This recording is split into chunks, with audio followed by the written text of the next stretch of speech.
زبیر صاحب گروتھ کا number P T I کا اچھا ہے 6%، ناٹ اے بیڈ نمبر بلکہ very good number post corona. Pakistan کی اگر تاریخ میں پچھلے 30-40 سال میں دیکھوں تو چند سال ہوں گے جس میں 6%. ہمارا جو لاسٹ ایئر ہے جس کو ری بیسنگ کے بعد 5.8 سے 6.1% کر دیا گیا، تو اس تناظر میں 6% اچھا ہے. And it is well manage agriculture growth balance growth بات کی، لارج اسکیل مینوفیکچرنگ سروسز میں بھی ہے، لارج اسکیل مینوفیکچرنگ بھی ہے.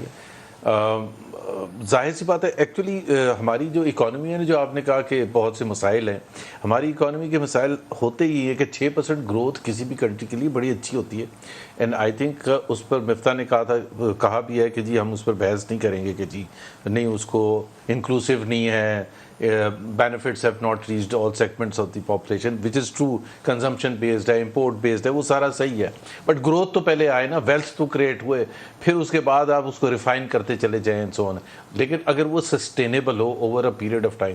اب مسئلہ یہ ہے نا کہ ایک طرف وہاں ہے، دوسری طرف جو سب سے بڑا چیلنج کریٹ کیا جو ابھی بھی ہے، جو آپ نے ڈیفالٹ کی پاسبلٹی کا ذکر کیا، وہ ایکسٹرنل سیکٹر ہے. بیکاز اکانومی اگر اچھی ہوگی تو سارے سیگمنٹس، سارے سیکٹرز اچھے ہونے چاہیے.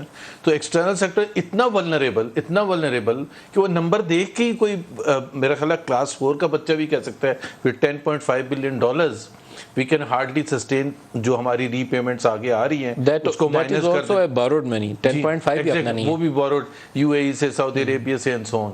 تو وہ borrowed نہ بھی ہوتی تو آپ کے امپورٹس کے تقریباً 1.5 مہینے پونے 2 مہینے کے امپورٹس کے برابر تھے. اور with the repayments coming in تو آپ کیا کریں؟ تو وہ اتنا سیریس سچویشن ہے. تو لوگوں کو بہت سی دفعہ سمجھ نہیں آتی کہ یار ایک طرف تو کہہ رہے ہیں 6% گروتھ اچھی ہے، ایکسپورٹس بھی اچھی ہوئی ہیں، لارج اسکیل مینوفیکچرنگ بھی، ریمیٹنسز بھی اچھی ہے، دوسری طرف یہ obviously this is a serious thing.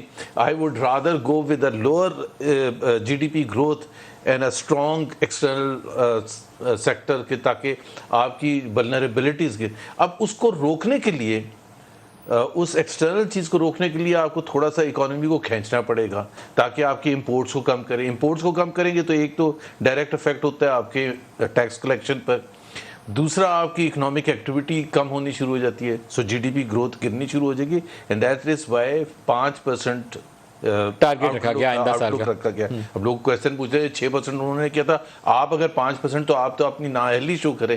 نااہلی نہیں، دس از اوبویسلی اگر یہ نہیں کریں گے تو آپ تو اور ایکسپوز کرنٹ اکاؤنٹ ڈیفیسٹ اور بڑھنا شروع ہو جائے گا. موٹا اس کا جو جملہ یہ ہے کہ آپ کو اکانومی کو سنبھالنے کے لیے تھوڑی سی ڈیمانڈ کم کرنی پڑے گی. ڈیمانڈ کم کریں گے تو آپ کی ایکسٹرنل سیکٹر کی ولنریبلٹی کم ہوگی، ایکٹیویٹی بھی کم ہوگی، اس سے کم ہو جائے گی.